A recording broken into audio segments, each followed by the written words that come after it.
Unlock the best of the world with Trafalgar. Book your next vacation with up to 15% off top-selling tours and explore trending worldwide destinations like Portugal, Egypt, Japan, and Italy, while enjoying one-of-a-kind experiences along the way. To unlock savings, contact your travel advisor today. Call Trafalgar at 866-513-1995 or visit trafalgar.com/deals. That's TRAFALGAR.com/deals. At Kroger, we want our fresh produce to meet your expectations, which is why we're dedicated to doing up to a 27-point inspection on our fruits and veggies, checking for things like scarring. In fact, only the best produce like zesty oranges and crisp carrots reach our shelves. Because when it comes to fresh, our higher standards mean fresher produce. Kroger, fresh for everyone. Save big on your favorites with the Buy 5 or More, Save $1 each sale. Simply buy 5 or more participating items and save $1 each with your card. Kroger, fresh for everyone.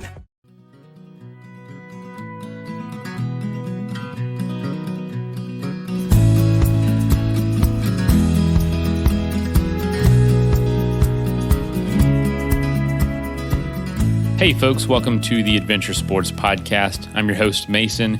Before we jump in, I just wanted to announce the Adventure Grant. We're going to be awarding those very soon. So keep your ears out for and eyes out for an episode released. It's going to be a bonus episode. And we're going to announce the winners of the Adventure Grant. We have 3 winners, each for different tiers of what they're going to receive.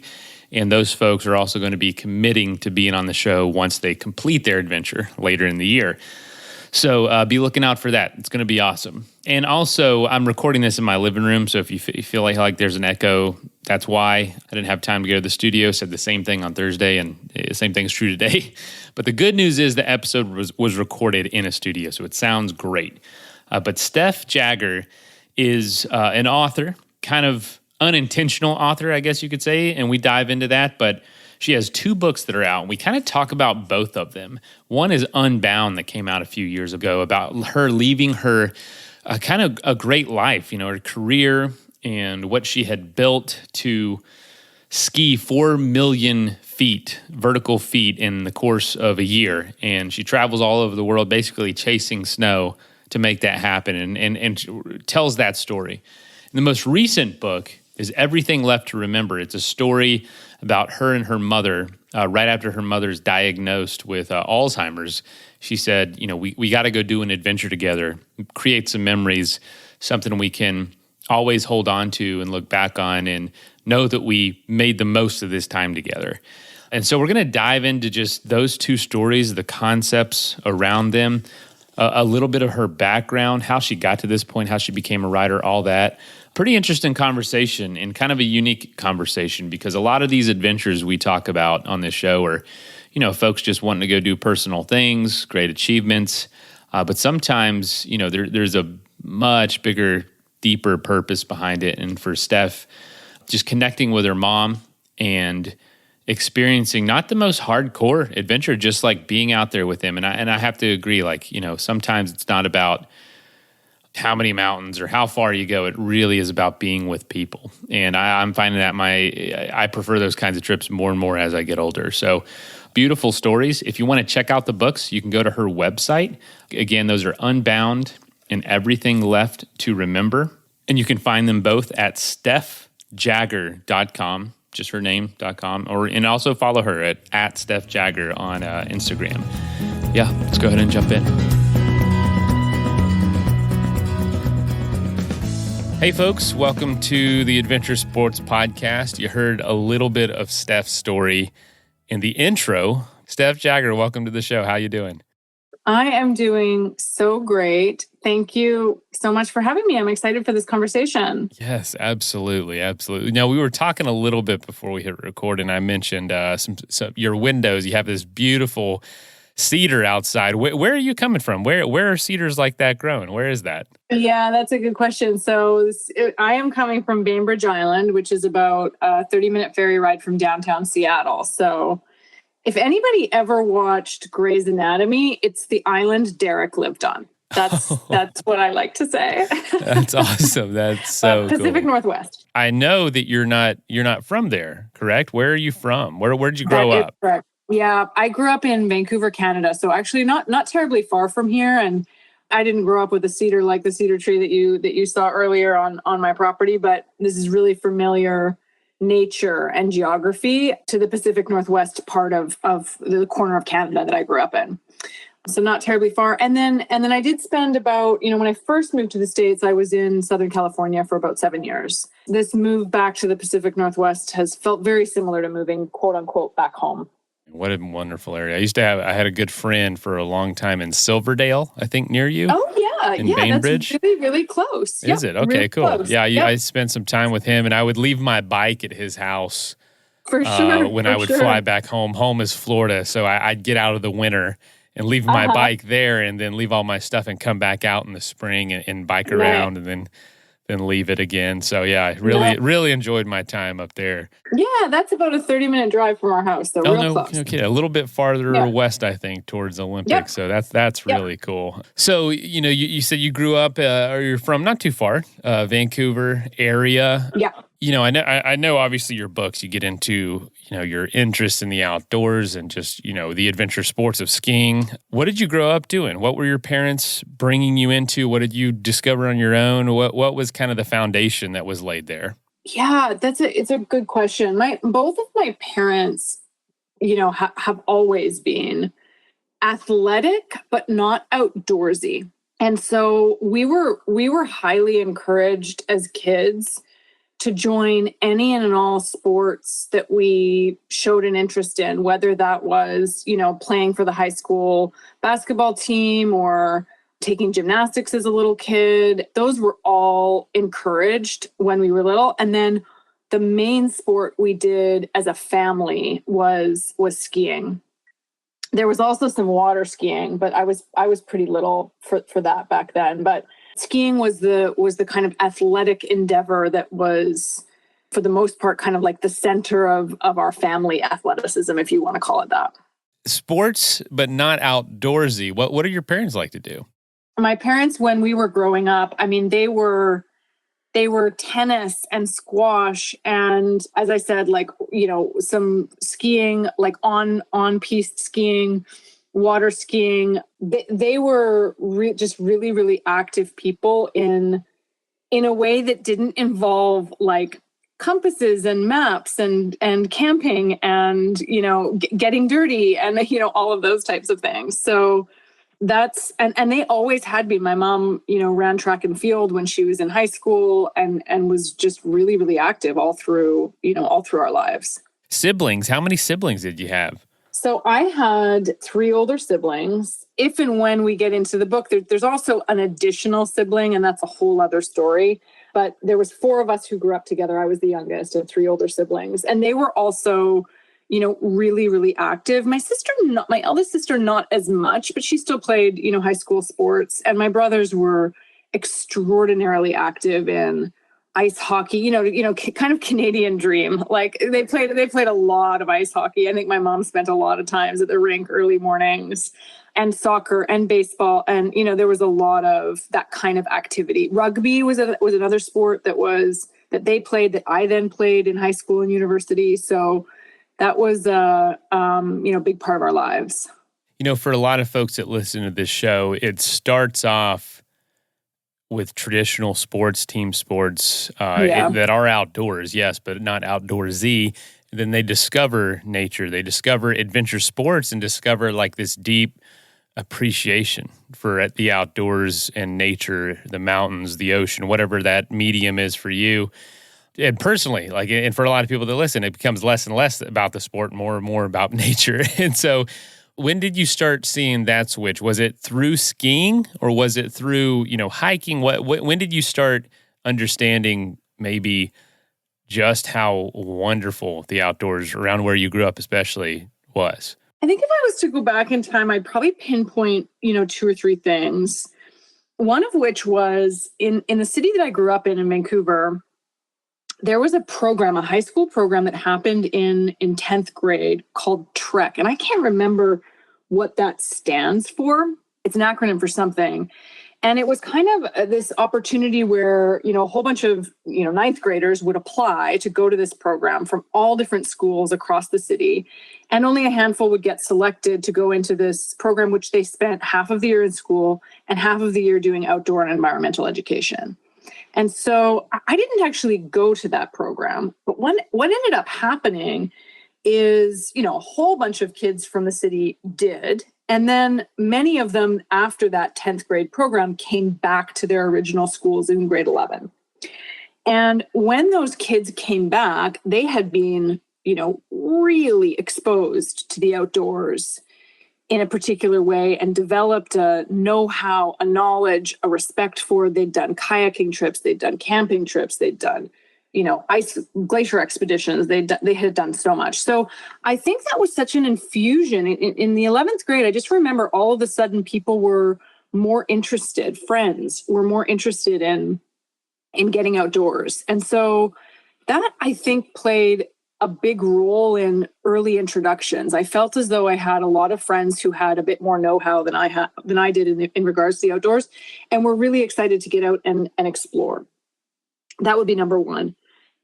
The second thing is, although my parents, as I said, they were athletic and not outdoorsy, it doesn't mean we didn't spend time outdoors. And I do remember as a kid, just watching my mom, and her energy really shifted in nature, positively so. I mean, like most of ours does, but I just remember watching her kind of in awe of different surroundings. She seemed to be, her quality of presence and her energy just, as I said before, shifted ever so slightly. And that was always intriguing to me. Like, when I'm in nature with mom, like nature does something to her.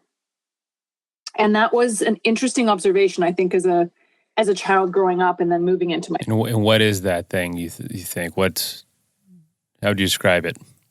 I would describe it as awe. When you are surrounded by something that is both bigger than you, but you also feel connected to, you all of a sudden are more present and your energy slows and you're more available, you're more curious, you're calmer.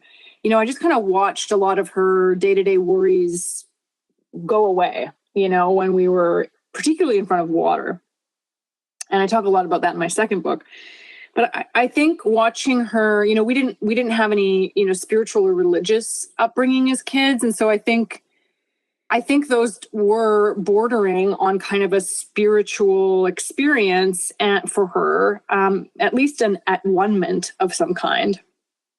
And I think I just noted that as a kid. The third thing, which is more obvious, is, as I started to ski more and more, I just got more and more curious. Like, okay, what now I'm hearing about backcountry skiing, and now I'm hearing about avalanche courses, and now I'm hearing about, a variety of different things that I kind of kept, walking further and further into, until I decided to kind of do this much, much larger undertaking, which became the year-long ski trip that I took.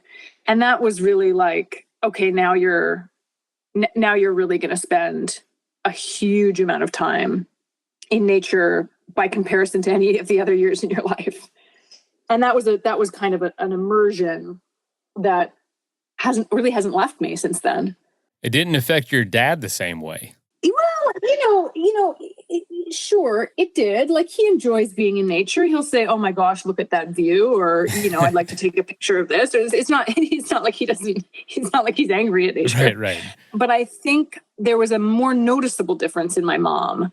I speak about this a lot in the second book. I think she is a naturally more introverted person and probably would prefer the kind of silence that nature offers.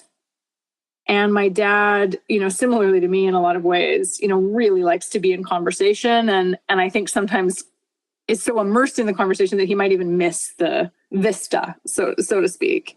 It was a more noticeable thing in my mom, for sure. So tell us about kind of the events leading up to your first book in Unbound. When did you discover, or what was kind of your process through your writing career early on before your first book? Falling in love with writing, maybe you didn't fall in love with it. There's plenty of good writers that don't like to write, but what was that for you? So I did not have a writing career at all. I did not have an MFA. I did, the writing really came much, much later. It came after the skiing. The lead up to that year-long ski trip, I was in Vancouver. I was in my late 20s. I had a, what I would call a good life, but I didn't feel like it was great. I just felt like there was something missing.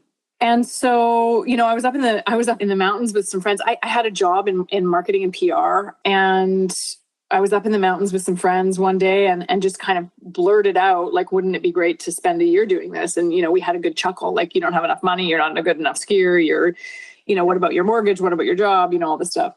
And, we got to the top of that chairlift. I've been on chairlifts many, many times prior to this. And I'd seen this sign many, many times prior to this, but that raise your restraining device sign, the sign that is at the top, the bottom of the chairlift, when you get on, it says lower restraining device. It's the safety bar that comes down for people who are listening that don't ski. And when you get to the top of the chairlift, it says raise the bar so you can actually get off the lift. And it said raise your restraining device. And I just kind of thought, I wonder what is holding me back. Like, if I wanted to do something like that, like, is it the mortgage? Is it the money? Is it the career? Like, what if I examined those things and got a little bit curious? And over time, it took a while. It took about a year and a half after that moment before I actually left on the trip to kind of launch into, let me see if I can immerse myself in the three things that I love, which are to travel and to ski and to write. So this takes me to the writing component. I liked to write, like, in my journal. I didn't ever think that was a career or a viable avenue, or I hadn't studied it. I wasn't, like, honing my craft, quote unquote. So when I went on the ski trip, it wasn't until after I got back from that, about 4 years later, that I kind of thought, oh, I think I'm supposed to write about this. 4 years later. Yeah. And I wrote a lot while I was on the trip, but really just, like, emails to friends and family. You mentioned how you came up with the idea, thought it was a chuckle, but what led to taking those steps? Because that's what's cool about that is, like, without Unbound, you wouldn't probably have everything left to remember. Maybe that would have come about too, but I feel like it had a much better chance because Unbound came first. Absolutely, yeah. But that was contingent upon you leaving this life you had built that, by all account, was a good life that you talked about. That's right. Take us through the thought process behind, because I know that's what Unbound is about, a lot of what that's about. Take us through the process of basically disrupting your entire life to pursue this pretty crazy idea. Like, we're pretty crazy on this show. We talk about people doing a lot of stuff. That's a crazy idea. That's up there. That's up there with some of the crazier ones. Why disrupt everything? Let's take a quick message break and hear from the folks that help make this show possible. If you're like me, when you go to think of what you want for dinner, you forget every single meal you've ever had for your entire life that you've ever liked. You can't even think of a single recipe. Not sure how that happens or why, but HelloFresh is here to help. Make mealtime easy with delicious recipes made with fresh, wholesome ingredients, delivered right to your door. No lines, no hassles, no trying to think of what to cook. Just great tasting meals you can whip up and enjoy in the comfort of your own home. HelloFresh makes it easy to eat what you love. You can customize select meals, swapping out proteins or size, even add a protein or add a veggie. And now you can even upgrade for organic chicken or organic ground beef or on whatever you want. So there's all sorts of customization going on. And by the way, I did use HelloFresh with our last pregnancy. I've told the story before. I ordered a bunch of these meals, had them ready to go, not so that we were, eating out every night, but we had meals ready to go at the house that I could whip up really quickly that were delicious and nutritious, and it was what my wife wanted. We selected it all beforehand. It was great, and actually really helped ease some of that stress with the first few weeks of having a baby. It was awesome. So if you want to try HelloFresh, go to HelloFresh.com/ASP60 and use the code ASP60 for 60% off plus free shipping. That's HelloFresh.com/ASP for Adventure Sports Podcast. ASP60. Use the code ASP60 for 60% off plus free shipping. HelloFresh, America's #1 meal kit. So, how does it feel when you play Roll Up to Win with Tim Hortons? Buy a hot or cold beverage using the Tim's app and find out. Roll in the app for a chance to win prizes ranging from free coffee and donuts to a Universal Orlando resort vacation or a sweet car. Oh, don't forget the TV. And this year, every roll is a shot at a $1,000 daily giveaway drawing for two $500 prizes. Roll up to win and get treated by Tim's. No purchase necessary. Account registration required. 50 U.S. and D.C. 18 plus. Entered by 4/2/23. See rules at rolluptowin.com for free entry or full details. Void in Florida and where prohibited. Planning a wedding can be intimidating, but finding the perfect suit shouldn't be. Indochino makes it easy to get a custom suit right from home. Fine-tune every detail and design a suit tailored perfectly to your body and your personality, starting at just $4.99. Get a wedding suit as unique as you with Indochino. Go to Indochino.com and use code PODCAST to get 10% off any purchase of $3.99 or more. That's INDOCHINO.com, promo code PODCAST. That is plenty of that for now. Let's get back into the episode. Yeah, like quit your lifestyle, everything, and ski for a year.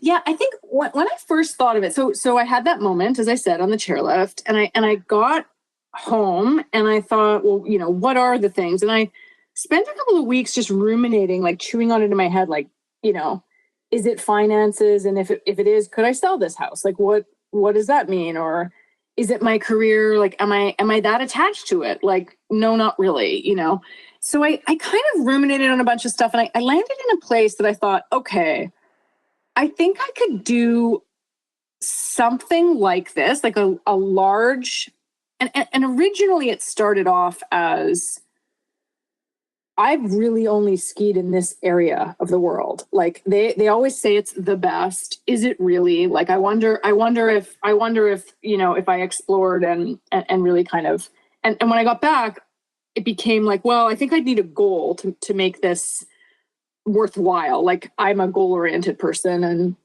what if I took what I skied on an average weekend day? What if I made it my full-time job? And I did that 5 days a week. Like, how many vertical feet would that be? And I kind of made a calculation, and, I was kind of, ruminating on it, chewing on it, calculating it, like kind of what would this be like hypothetically, and I landed in a place where I thought, okay, I think I could do this, but I don't think I could do it alone. I think I would need a person to do it with from a motivational standpoint, from a financial standpoint, like it would split a lot of the costs, from a safety standpoint, like there was a lot of different reasons. And so there was a conversation with a few different friends. Hey, would you be interested? And there was some initial interest. And one person in particular was quite interested. I was like, great. So we got together and started planning. And at some point, I don't know, maybe 2 months in, she's like, you know what, Steph, I can't do this. Like, this is too much for me. And so I put it on the back burner. And this was still at the idea phase. You hadn't This was actually started. still, yeah, absolutely. Still at the idea. And what was the idea at this point? To ski the same amount you do on like a full day of skiing for an entire year. Yeah, kind of 5 days a week, like a Monday to Friday job. And to do so kind of circumnavigating the globe. And what was your, since riding was going to come later, you didn't know that was going to be as big a part of it as it became. What was the outcome in your mind? The outcome in my mind was you're gonna circumnavigate the globe and you're gonna ski 4 million feet as you do it. That was the thing I had landed on. And that was a world record at the time too, right? Yeah, and I didn't know this. So at the time I had no clue. I just did the calculation and was like, well, yeah, that's like a carrot on the end of the stick, and I think that would keep me motivated. 3/4 of the way through the trip, after every single person had asked, is that a record? I looked it up, and 4 million feet was just shy of the Guinness record. And I thought, well, if I can ski 4 million, the record would be 4 or 5 extra days. So if I can get to 4 million, I can get to the record, which I ended up doing. The early phases when that person kind of said, hey, I don't think I can do this, I put it on the back burner. A couple of months went by and another friend of mine said, hey, I remember you talking about this trip. Like, I haven't heard you talk about it in a while. Like, is that not happening? And I was like, well, I don't know. I was, kind of hedging. And she said, would you regret not doing it, not seeing it through? Like, fast forward 10 years, 15 years, would you regret not doing it? And it was just immediate out of my mouth, yes, like without even thinking. And she said, well, I think you've got your answer. Like, you've got to figure out a way to do this. It was interesting, actually. Right after that, we were driving on the Sea to Sky Highway in Vancouver, Whistler, and we hit a deer quite badly. Like right at, it was a very big punctuation mark on the conversation. And so from there, I thought, she's right. I've got to figure out a way to do this. And from that moment, it took me about 10 months to save the right amount of money, to get the right amount of equipment, to take the avalanche course, to do a bit of physical training, to sort out, what was I going to do with the apartment that I owned, all of those kind of logistical details. And then I left in June of 2010 on that trip. June of 2010 to ski 4 million feet. Yeah. And I know the book dives into a lot of this, so I don't want to spoil anything, but what would you say was something that a lot of people ask you about that experience that is maybe a misconception, or is maybe something that you want to mention about it that you don't often get the chance to? That's a great question. So a couple of things on the book itself and on the journey itself. I meet a person early on, a romantic interest early on the trip. And we part ways, and I continue on my trip, and he continues on with his life. And we're like, yeah, well, next time if I'm in North America, maybe we'll meet up. A lot of people are like, I can't believe you didn't stop the trip and follow this love interest. That is a very, very telling comment, especially because it's one I get a lot about I don't know whether expectations is the right word, but about the kind of fairy tale, actually, that a lot of women are kind of expected to live within or expect out of their lives. Like, did you go for the adventure, or did you go to like have this romantic thing and then have your life, quote unquote, unfold from there?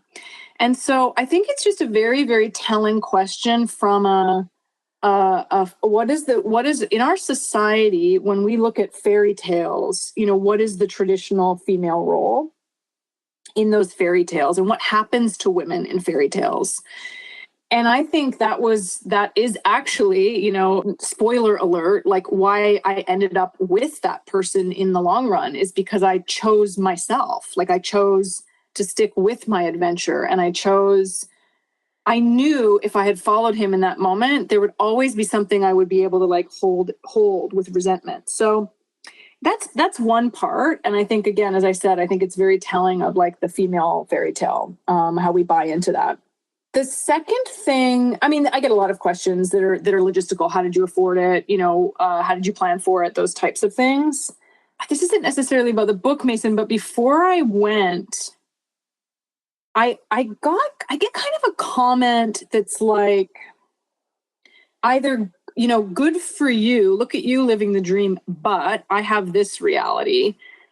And that's an interesting kind of conversation.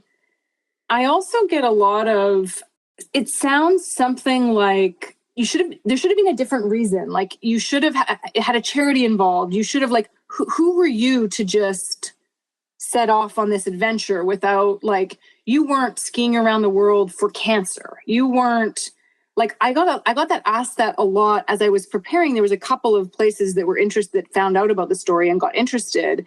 And I would actually be like on air with a TV person and be like, okay, great. So where can people donate? And I'm like, oh, well, like, there is no place to donate. Like, I'm just doing this. And they're like, isn't there a cause?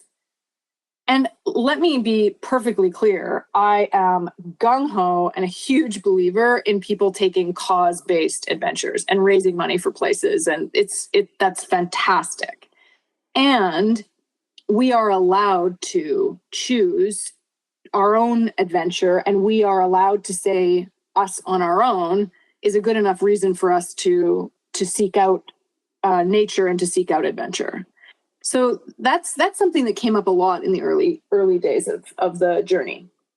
Those are two really interesting insights. We had back in the fall, we had Stacy Gold on the show. Don't know if you've ever heard of her, a writer in the outdoor industry. She writes novels, like, basically romance novels that are about, they have an outdoor or adventure setting, like through hiking the PCT or something.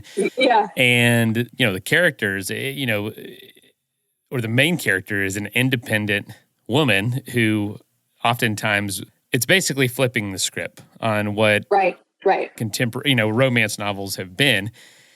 And it makes it a little more, more equal at least, or at least the woman is not, just following the guy everywhere. And it's pretty interesting. And it's some, I love it because my grandmothers, grew up, I just saw those books on their nightstands or in the bathroom all the time. And I just thought, I thought that's interesting. That's really interesting. And look what happened. And also that's not real life. Your story was real life. It wasn't, you were kind of bound by the truth of what happened, not by what you kind of want to happen or what everybody wanted to happen for you, like in a fairy tale, which is obviously a lot more interesting because you don't know where it's going to end. But look what ended up happening, full circle. Yeah, absolutely. Like, I had a lot of people say that, like, oh, you're going to meet somebody. And I was like, well, if I do, I do. But that's not what I'm going. That's not what you're going for. I'm going to meet, I think what I would have described at the time was like to meet my own purpose, to meet the aim of my life. And really now looking back, I think I was going to meet myself. Gosh, we could dive so far into that. A year of that unbelievable amount of experiences and every inch of snow being a new places, new faces. I'm sure it felt like 5 years in a lot of ways. So yeah. But for your second point, that's really interesting. We have an adventure grant open right now. It'll be closed by the time this comes out, but we are giving away some money to someone, 3 people doing adventures this year. And we do have one of the qualifiers, or one of the things we will consider is impact on the world through doing it for some sort of cause. I think that's one of the best combinations in the world is adventure and purpose. Absolutely. Outside of yourself. But I do say it with the footnote that, hey, most of my trips are just for me.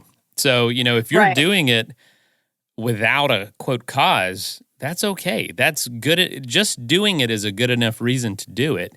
It's almost like with conservation, which I do a lot of work in, just protecting nature is enough. There doesn't need to be another layer of purpose behind it. Just keeping it from being disturbed is enough of a reason to protect it.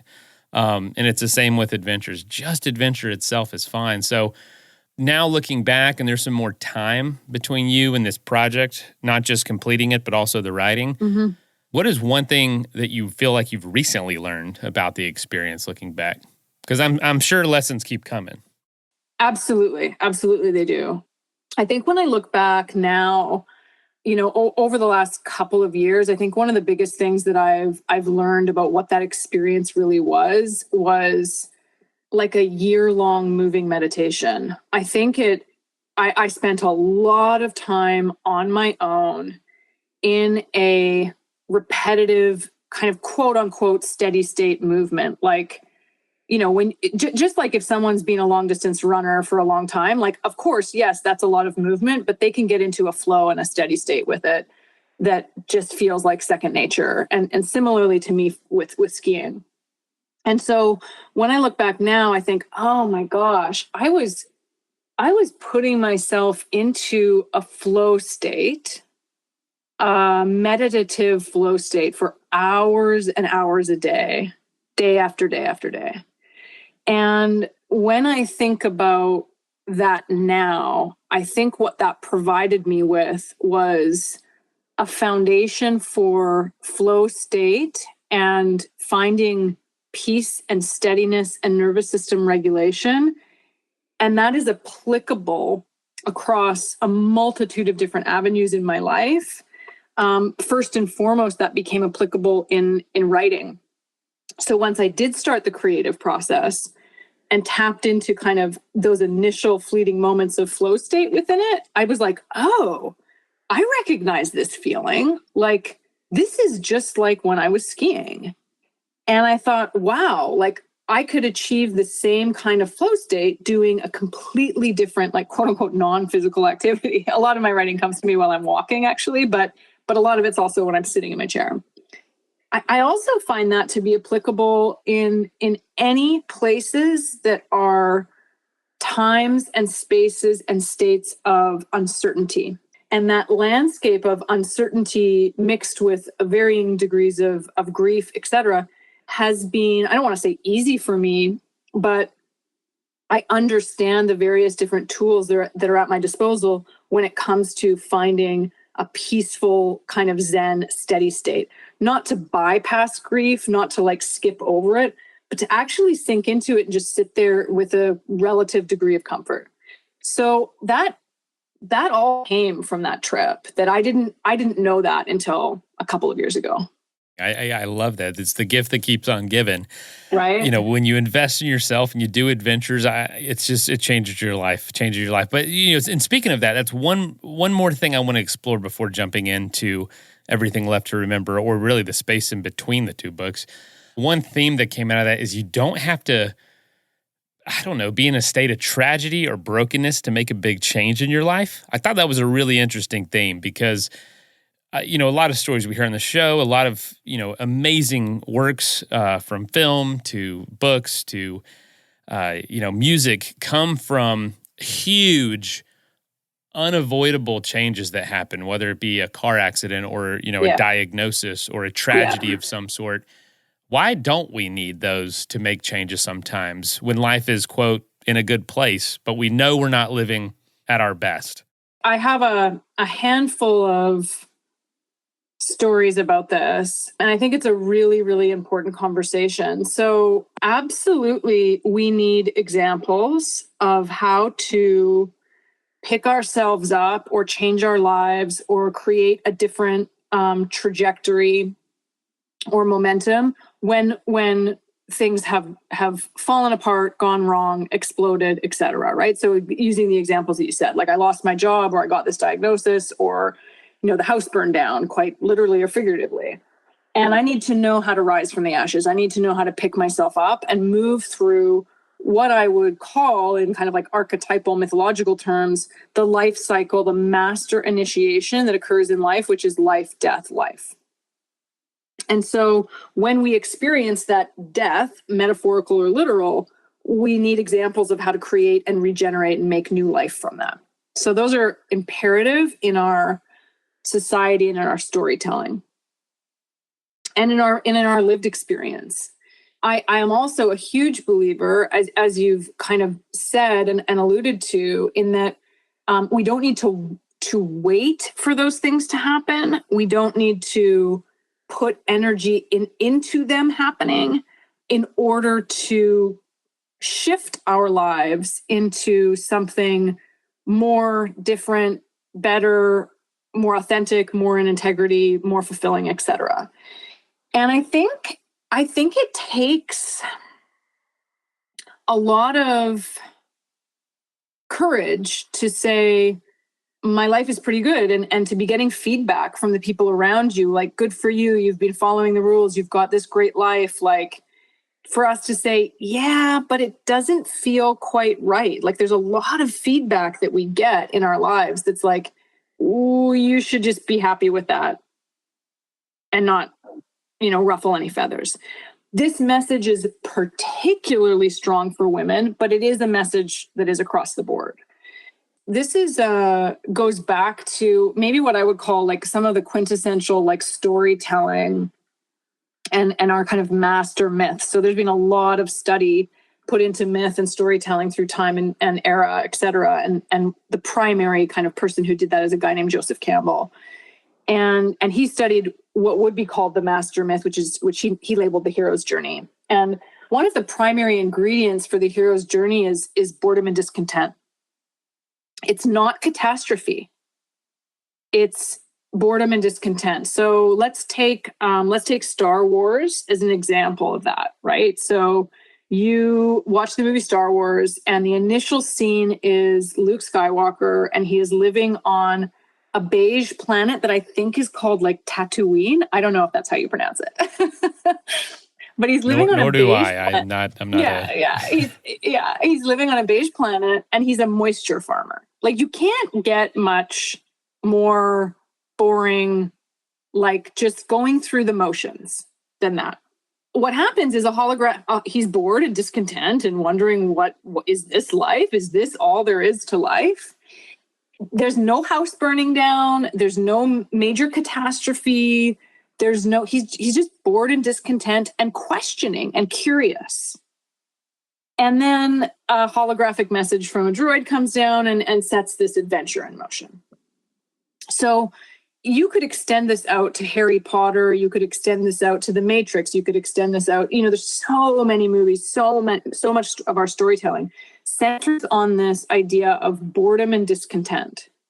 And that is the primary ingredient required for us to be called into adventure or called into the hero or the heroine's journey. Now, our typical reaction to boredom and discontent, as I said before, was like, I don't know, dude, like, you got it pretty good. Like, I think maybe you should stay in that marriage. Like, you could have it worse, that kind of thing. And so I think those of us who are able to get very, very curious in that state of boredom and discontent and make moves from that place, like, it's going to lead to a much, much easier hero's journey than, I am going to stay. I am going to, and then things start to simmer, and then simmer turns into resentment, and then resentment turns into anger. And then we're having fights with our spouse, and then things are getting nasty, and then the marriage explodes. And then, and then we make a move. I think it takes a lot of courage to say I'll use marriage as an example, right? To say to a partner who we know this isn't the deal. We're not supposed to be together. It takes a huge amount of courage to be able to say, I love myself so much and I love you so much that we're going to end this now, instead of us hauling each other down a path until it gets to explosion, and then making a move from there for the betterment of our lives. Like, what if we had the courage? What if we could summon the courage to do that now? Oh yeah. How fewer people will be harmed? Maybe there's going to be a lot ourselves. Of people, including ourselves. Maybe there's going to be a lot of people who don't understand us, and that's okay. Like, can we summon that courage? Now, again, this isn't to say that there aren't times where life just does explode, right? There are some things that we can't help. And that's a big question for me. Like, do I have the courage to say to the people in my life, to look at my own business and say, hey, like, there's something really off about this particular product or this revenue stream or this type of, this type of relationship, et cetera. And do I have the courage to say, I think that means it's supposed to come to an end before things get like bitter, or I've got to do layoffs, or, the program, the container explodes, or, various different things. And, this is kind of like, do we have the courage to go out on a high, or to go out on it's a high and we can feel it going downwards and we know the direction it's going in. So that's a really, I think we really, really need examples of both, of people who have had the fire come in and how they rise from the ashes. We need that storytelling. And we need storytelling that says, I sense there could be ashes around the corner, and I've been sitting in this boredom and discontent for a while, and you know what? We all deserve thriving and flourishing. And let's go try and find it. I love that. And I love that you tied in the hero's journey. Because that first step, the call to adventure that takes you out of the ordinary world, that's right. That call is, it's not. It doesn't have to be something that is forces your hand. Like you're saying, like, to do it yourself. I find it a little more not impressive. Everybody's different. Every situation's unique. That's right. But for the people that have no real need to do that, but do it anyway, I find that pretty powerful compared to, it's less common as well. And I think it does take more discipline, more courage sometimes. And heck, I know I don't mean to like always tie in work, and I try not to do it too much, but the job I'm at with Athletic Brewing, this whole company was started by someone who had an amazing life, who just decided, I want to have a bigger impact on the world.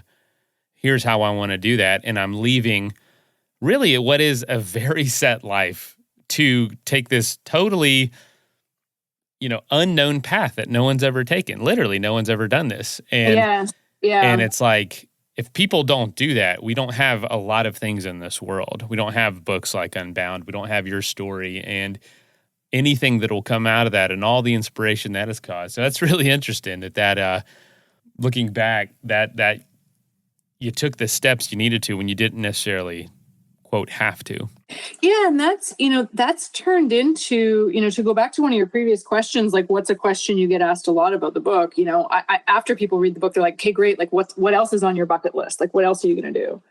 And that's also dramatically changed. Like what 15 years ago, what was on my bucket list was like 100 things of like travel to Botswana, do this next adventure, move over here, live for a year and, et cetera. And now there really is two things. There is, am I listening for the call to adventure? And when I hear it, do I have the courage to say yes? And I think what you said before, like there's ingredients in that, as we've talked about, like boredom and discontent being one of them. And I would say prolonged boredom and discontent, right? This isn't just like, I was bored for half an hour, but right, and I quit my job. I think, one of the other ingredients to this is practice, right? Like, can you do this just on a small, like before you, maybe it's a little bit too scary to like up and change your whole life, but can you do this on a smaller scale with like, hey, I'm kind of bored and discontent with, our nightly routine. Like, what if we signed up for painting classes instead? Or what if we, took a backcountry, ice camping course? What would that lead to? Can we do these on smaller scales and practice listening for that call to adventure, listening for what comes forward when we are in a state of boredom? And I think that's been a really important component, because for me, when I go back to that bucket list of, am I listening for the call to adventure? And do I have the courage to say yes? Now fast forward, 10, 11, 12 years, that's a practice I'm deeply engaged in, is am I listening am I present enough? Am I listening on a multitude of different levels for what my life is calling to me to do and be next, or in this moment? And that's something that's been a really important component of the kind of post Unbound journey. Yeah, because you at some point you with this particular story and a part of the hero's journey, you come back, and you come back changed. Step 10 is the road back. There's a resurrection, and then the last step is return. Being for that next hero's journey, being ready, adventure ready. That is a huge step of it. Practicing it is, and a lot of people, like I run into this a lot too with folks who have done really big adventures like that. It's like, well, what do I do now? Nothing can really, quote, top that on paper. Yeah. But I would say, as someone who's also done, some pretty big, quote, trips or experiences, those small micro adventures are, they absolutely scratch the itch. They are absolutely worthwhile, and don't neglect those just because they're not as big as your last trip, but go and do them, because it keeps you ready for that next. It keeps your eyes kind of looking for those opportunities, and it keeps those skills sharpened. And something we practice, or I try to practice and engage, because my wife and I, she's not as much like this, but she loves it when we do this, is being spontaneous. Yeah. I love being spontaneous. So when there's a chance, just quick story. I try not to tell too many stories here, but no, please. There was a huge plume of smoke pouring up. It looked like just out in the towards the north of our house a couple weeks ago. And I said, let's just go see what that is. We're on our way home from something. She's like, I don't know. The kids have, there's always a reason not to do things. I was like, let's just go see. And it was this giant, it was like 15 minutes up the road. Unfortunately, it was a scrapyard that was on fire, but it was one of the coolest looking things ever. We stopped there for like an hour and a half and watched it. And she wanted me to leave her there for like hours. She's like, I will sit here and watch this for hours. Go, put the kids to bed and then come back and get me. This is amazing. And I just think that was one small decision. And it opened up this world of something we'd never seen and something that is not going to be there tomorrow. It was seemingly a minuscule experience or more of an inconvenience than anything. It ended up being this really cool kind of punctuation to that month, or that week, like something really cool we did that we didn't know was going to happen. And it's just like being more willing to do those small adventures really do level up to those big ones. Absolutely. Absolutely. I love that. I love that story. I hate all the smoke that went in the air, but it's not much we could do about it. But If you don't mind, I'd love to ask a little bit about Everything Left to Remember. Now, between the two projects, I know Unbound came out in 2017, Everything Left to Remember 2022, but the experiences that were associated with those books were also roughly equal distance apart. I know they happened earlier because then you had to write about it, but what were those years in between the books like? Let's take a quick message break and hear from the folks that help make this show possible.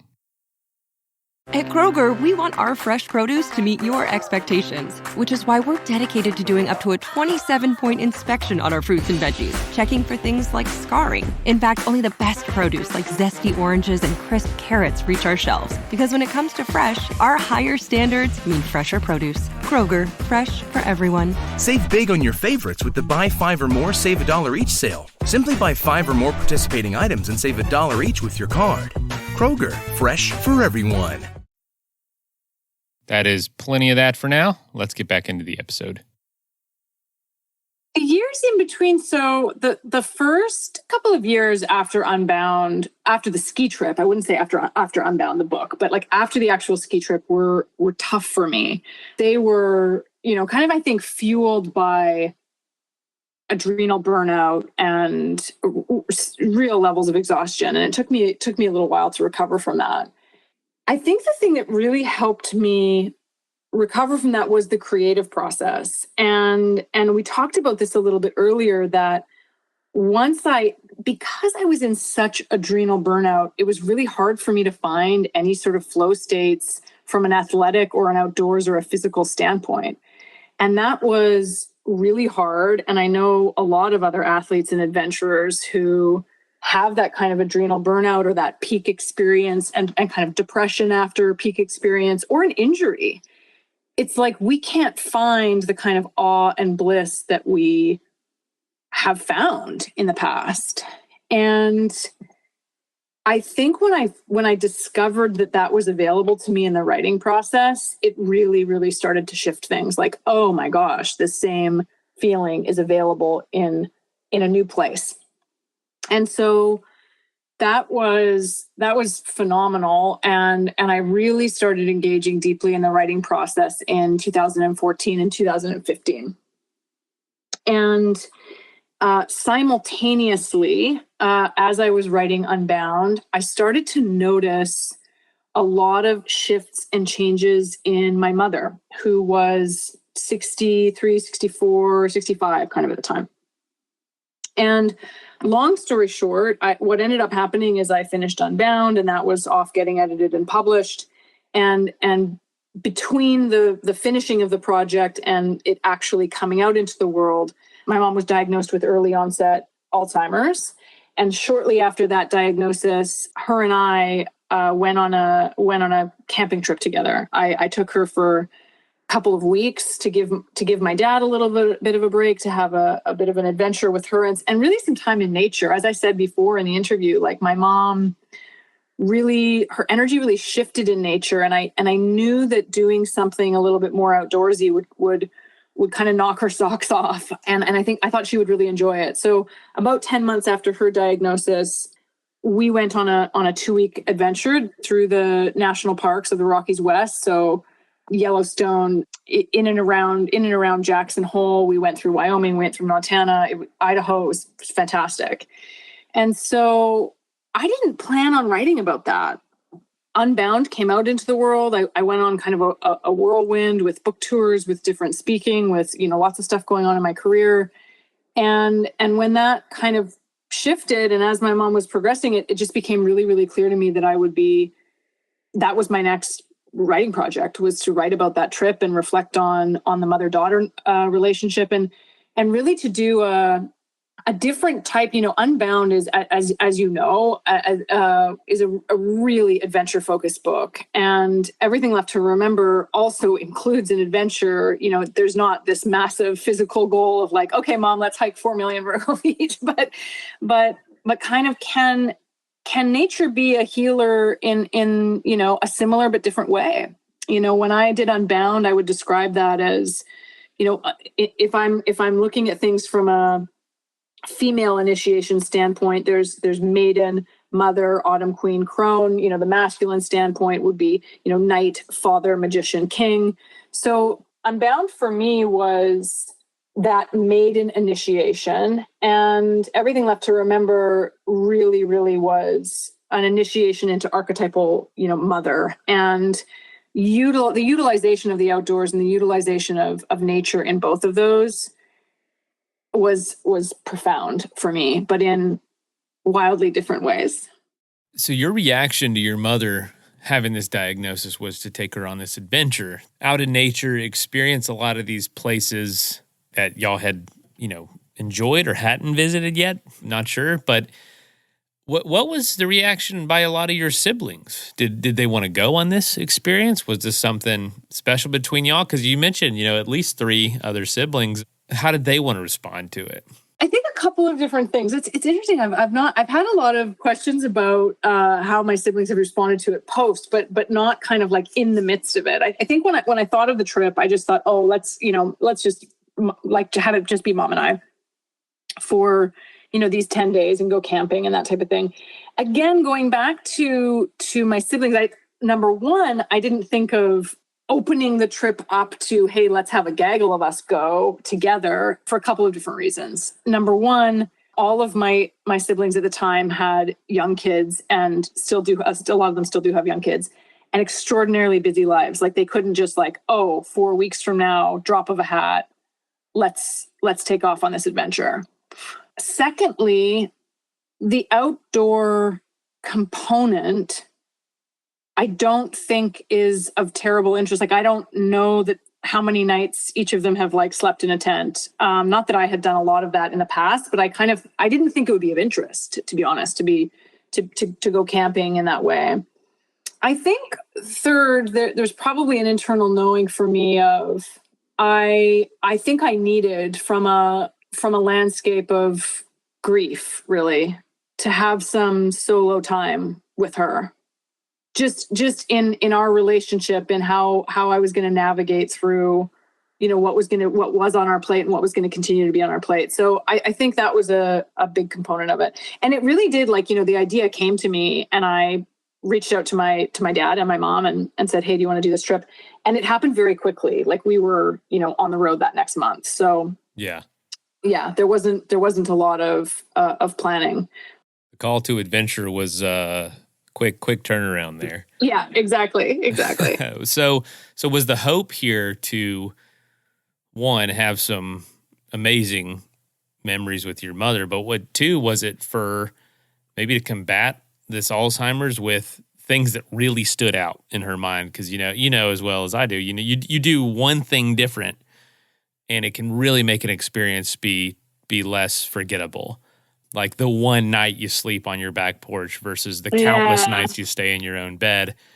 Adding that interesting, unique element can really make it stand out. I don't know, was that the hope as well, or one of the potential outcomes you were hoping for? That's interesting. I've never thought about that. That's a really astute and interesting observation. That was not on my mind. I think 2 things. The first is the call to adventure. So what we had talked about earlier, am I listening to the call, and do I have the courage to say yes? I felt as though there was a really strong intuitive hit. You're supposed to go back to this place, Yellowstone.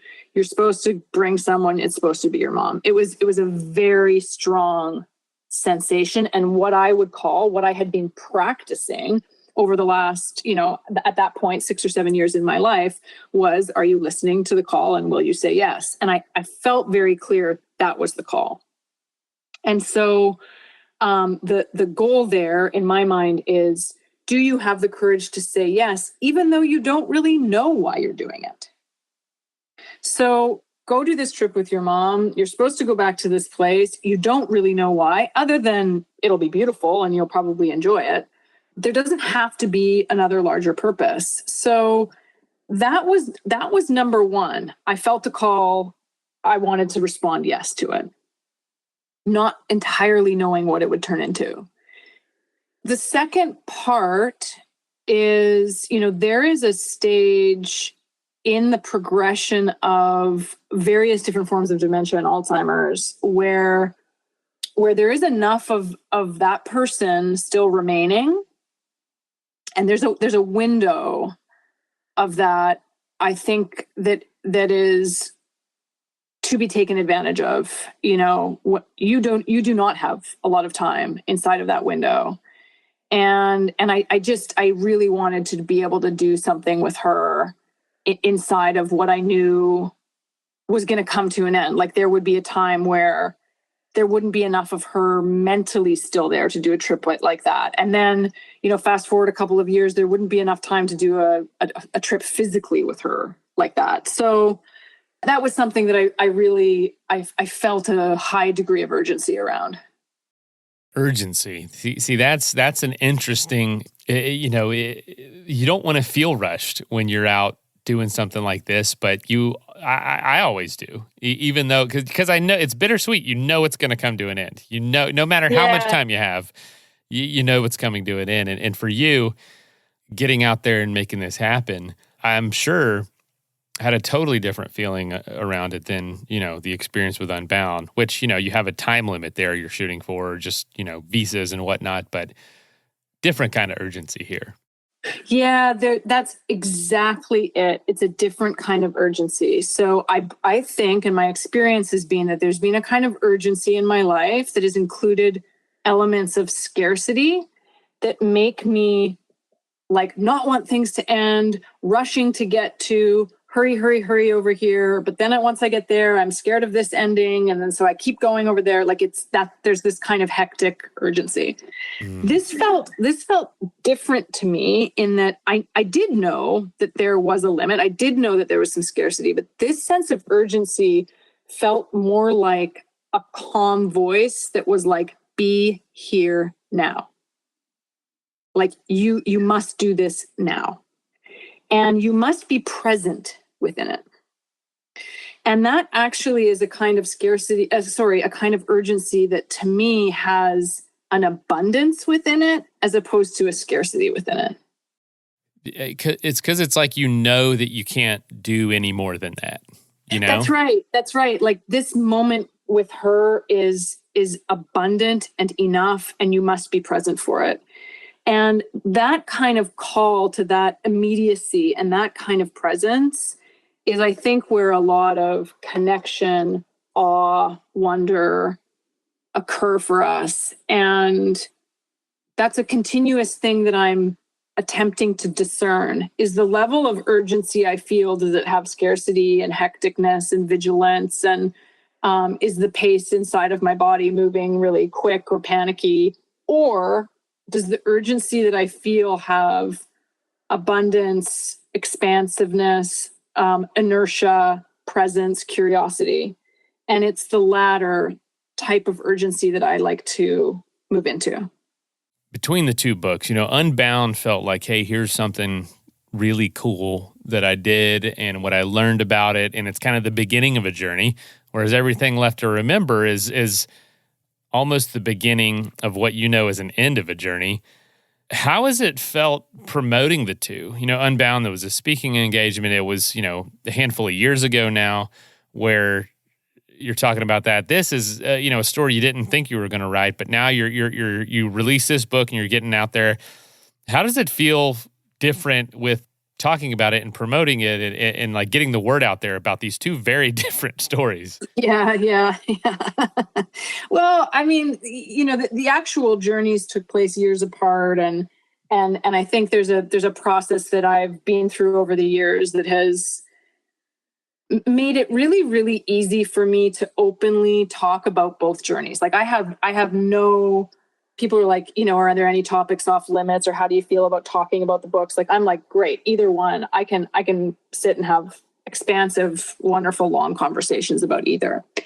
When it comes to the actual promotion, like when I move into the idea of like marketing a book, selling a book, helping the publisher get the word out, etc., I have had direct conversations with my publisher in regards to the second book that I have said, I will talk to anybody, I'll do any interview, I will happily share this experience. Like, that's part of the reason that I wrote a book. Like, right. I believe this story should move into the world and be with people and have them have their own experience with it. That being said, the sales, marketing, and promotion of it, I've had to really step back from, away from, adjacent to, I'd probably say adjacent to, someone else has got to take the lead on that in regards to this book, because it's a very, very tricky kind of internal integrity balance. I'll give a perfect example. There's a lot of books that come out now that do pre-sale campaigns where, you pre-order the book and you get this free downloadable, guide to the national parks, say. Yeah. And so I remember, months before Everything Left to Remember came out, we were headed down that track. Like, okay, let's do what is standard in the industry and create the pre-sale bonus or whatever. And I everything in my body just halted and was like, wait a second. Like, I can't do a pre-sale bonus for a book about the, ongoing loss of my mother. Like, that doesn't feel an integrity to me. And that doesn't mean that those things can't happen, but I can't be the one leading them. So that's just shifted the landscape of it. As I said, like, and as you can, I hope, tell in this conversation, I'm absolutely happy to be in and engage in conversations about the journeys, about the books, about the impact, the writing process, all of that. They felt like very, very different books to sell and market. So what I don't know, can you update us on your mother and that journey, and also maybe what you might know is coming up for you versus, I know that your next, if you plan on writing another book, if you want to, I know you might not know yet because they seem to come pretty organically, but what can you tell us about it? What's coming for you? Yeah, for sure. Well, thank you. First of all, thank you for asking about my mom. She's still with us. She's in a care home up in British Columbia and seems, she's in late stage Alzheimer's now, but seems, fairly content actually in that place. And I get to see her, every couple of months. I'll be seeing her next week actually, which will be great. So she's doing as well as can be in the world. And there's just ongoing kind of navigation within the family and our various different grieving processes and the ambiguous grief that comes along, of course, with longer term degenerative diseases. In regards to my own, work in the world, ongoing is, for 10 years side by side with the writing, has been an ongoing private practice coaching and mentorship company that I run, that I do retreats with, that I do one-on-one work, that I do facilitations and speaking, and all of that's going to continue. At some point last year, I used to run a lot of online programs, and at some point last year, I heard the same kind of, this is a theme through the conversation, I heard the same kind of, okay, slow that down. Just a call to maybe move in a different direction. And so I've placed a lot of that work to the side and started to really kind of clear some space, first and foremost, for what I'll call like my own joy and my own adventure. I really wanted 2023 to have the flexibility and the freedom outside of programs, outside of book publishing, outside of writing deadlines, et cetera, to be able to say, yeah, I'm coming up to Alberta for a ski trip. Yeah, I'm going to, do this trip with my friends over here and just include a little bit more adventure than the last couple of years have included. And with that, what I'm starting to notice is the only way I can describe it, Mason, is this like very, very, very initial gathering energy or kind of inertia that I suspect some more writing is coming, but I'm not actively in the phase of writing. And that fits with a lot of the different things. When we create space in our lives is oftentimes when new ideas, when new creations, can come forward. Nature abhors a vacuum. If you create some space, something's going to come and fill it. And so I'm getting very, very, very intentional about holding that space open and looking at what wants to step in and fill that space. So it's a nice time in my life. Actually, life feels very smooth, very calm, very present. And there's a lot of curiosity. Those are good elements for adventure and good elements for creativity. Best things anybody could ever call me is curious. So Yeah. if you're feeling like you're in a place in life where that's, going strong, good for you. That's a wonderful place to be. You never know what's going to come out of that. That's right. Wonderful. Well, Steph, I really appreciate you being on. Was there anything else you want to share? We're obviously going to point folks to get your book, but where would you like folks to go? Would it be your website? Yeah, the easiest places to go, there's the website at Steph Jagger, there's Instagram at Steph Jagger, and probably the easiest and best way to keep in touch is through the free monthly newsletter. I have a newsletter called Everything Left, and that's, you can sign up on Instagram or on the website, and that's a great way to kind of keep a steady stream of connection. Steph, thank you so much for joining us on Adventure Sports Podcast, and can't wait to get this out there. Thanks, Mason. Thank you so much for your time. First of all, thank you so much for listening. It means the world to us that you choose to listen to this show. If you'd like to help us further, you can leave a review on iTunes, share us with your friends, your family. It goes a long way to growing the show. You can also support us financially through patreon.com/adventuresportspodcast. Link is in the show notes. And also, if you have an idea of who could be a good guest for the show, we're always looking for people to tell their story about the outdoors or adventure. So if you know someone, please reach out. Email us at info@adventuresportspodcast.com. And until then, get out there and have some fun.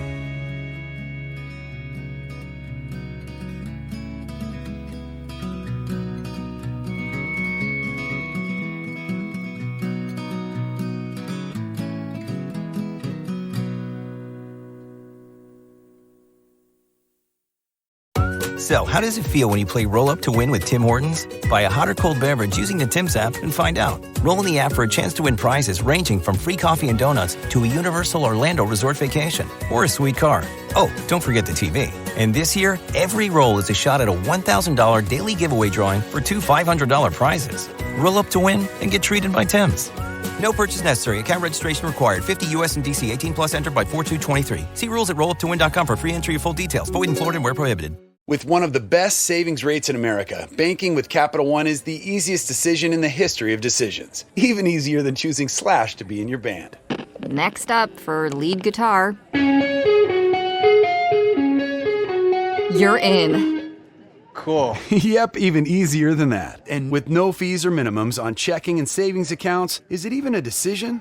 That's banking reimagined. What's in your wallet? Terms apply. See CapitalOne.com/bank for details. Capital One NA, member FDIC.